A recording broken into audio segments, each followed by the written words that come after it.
इसको समझना थोड़ा कि गुरुजी बार बार बोलते हैं कि मंदिर में जाकर जल चढ़ाओ, मंदिर में जाकर पूजन करो, मंदिर में जाकर पशुपति व्रत करो, मंदिर में जाकर आराधना करो, मंदिर में जाकर भगवान शंकर को बेलपत्र चढ़ाकर खाओ, मंदिर में जाकर दुर्वा चढ़ाकर खाओ, मंदिर में जाकर भगवान को जल समर्पित करो। गुरुजी ये क्यों नहीं कहते कि घर में शंकर जी का शिवलिंग है तो उसकी आराधना कर लो, घर में जो शिवलिंग विराजमान है उसका पूजन कर लो, उस पर चढ़ी हुई बेलपत्र खा लो। मंदिर का ही वर्णन क्यों?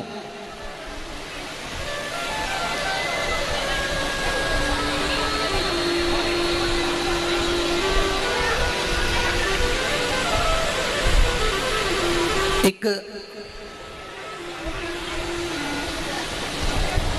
आप ये बेलपत्री भगवान शंकर को चढ़ाएं ना चढ़ाएं, आप पुष्प भगवान शंकर को चढ़ाएं ना चढ़ाएं, आप दुर्वा भगवान को चढ़ाएं ना चढ़ाएं,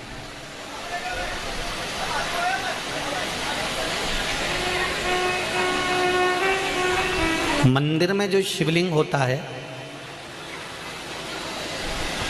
मंदिर के अंदर जो शंकर भगवान का शिवलिंग होता है वो स्थिर होता है,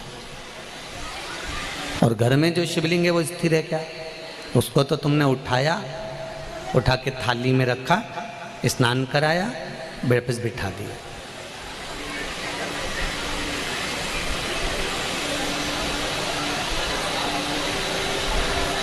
मंदिर में जो शिवलिंग रखा गया है वो स्थापित है, वो स्थिर है। स्थापित शिवलिंग की एक महत्वता सबसे ज़्यादा होती है कि उस पर अगर बेलपत्री चढ़े तो ठीक, फूल चढ़े तो ठीक, सामग्री चढ़े तो ठीक, जल चढ़े तो ठीक। उसकी सबसे बड़ी महत्वता होती है कि जितने लोग उसका दर्शन करते हैं उनकी दृष्टि ही जब भगवान पर चढ़ जाती है तो वो शिवलिंग सिद्ध होता चले जाता है और उसका फल हमें अधिक मिलता है।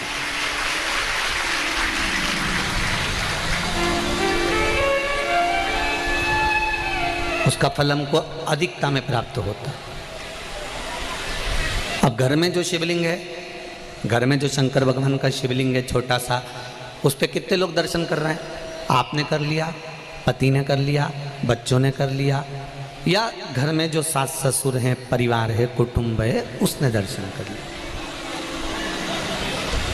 या आपके कोई मेहमान आ गए, आपके कोई रिश्तेदार आ गए तो उन्होंने दर्शन कर लिया। समझ लेना जरा अच्छे से हो। अब घर के शिवलिंग पर परिवार वाले ही दर्शन कर रहे हैं, परिवार के लोग ही उसको दर्शित हो रहे हैं, दर्शन कर रहे हैं, पूजन कर रहे हैं। पर मंदिर का जो शिवलिंग होता है कोई ज़रूरी नहीं है कि सब जाकर बेलपत्र चढ़ाएंगे, सब जाकर फूल चढ़ाएंगे, सब जाकर चावल चढ़ाएंगे, या एक लोटा जल सब जाकर चढ़ाएंगे। अगर मंदिर का दरवाज़ा खुला हुआ है और मंदिर के बाहर से भी कोई निकल कर जा रहा है, मंदिर उसको मालूम है कि यहाँ मंदिर है, और उसकी ये मुख, उसका ये चेहरा मंदिर की ओर भी मुड़ गया। भले गाड़ी चढ़ा रहा था, गाड़ी चलते हुए जा रही थी, भले उसको शिवलिंग दिखा ना दिखा, पर उसका चेहरा मंदिर की ओर मुड़ा तो उसकी दृष्टि का प्रसाद भगवान को चढ़ चुका था, भगवान उसको स्वीकार कर चुका।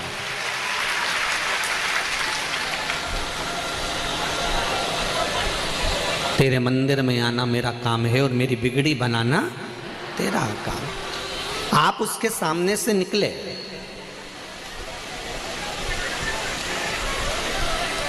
आप उसकी चौखट पे से निकले और उसके सामने उसकी चौखट से जब आप निकले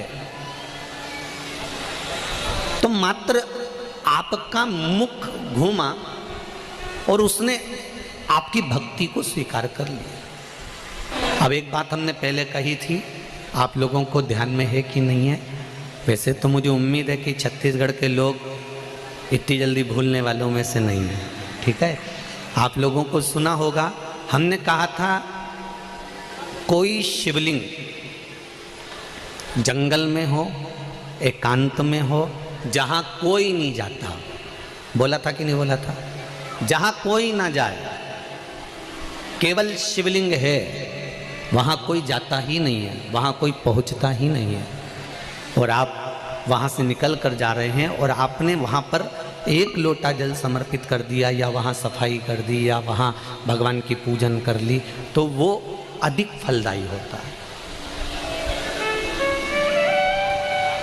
उसका कारण क्या है? लिंग पुराण कहती है, घर में जो शिवलिंग है उस शिवलिंग से ज़्यादा बलवान होता है मंदिर का शिवलिंग। मंदिर के शिवलिंग से ज़्यादा बलवान होता है तीर्थ क्षेत्र का शिवलिंग।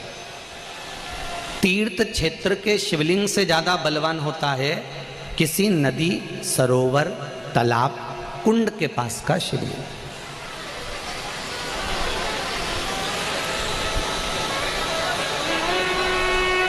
नदी, तालाब, कुंड के पास के शिवलिंग से ज़्यादा बलवान होता है वन में, एकांत में, जंगल में, पहाड़ पर्वत पर, कोई शहर से दूरी पर, गुप्त स्थान पर कोई शिवलिंग है, वो बलवान होता है।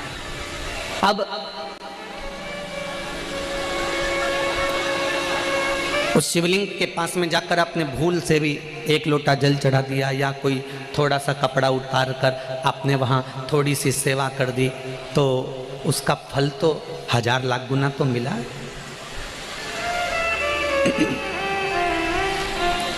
महाभारत की एक कथा है,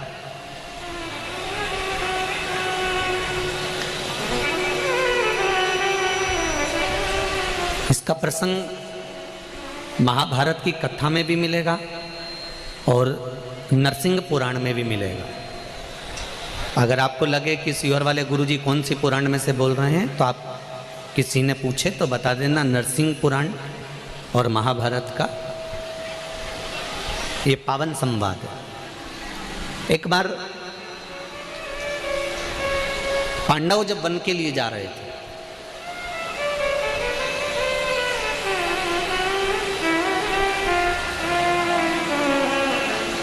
और पांडव जब वन के लिए जा रहे हैं, पांडव वन की ओर प्रवेश कर रहे हैं, कुछ दिन पांडवों को वन में घूमते घूमते निकल गए।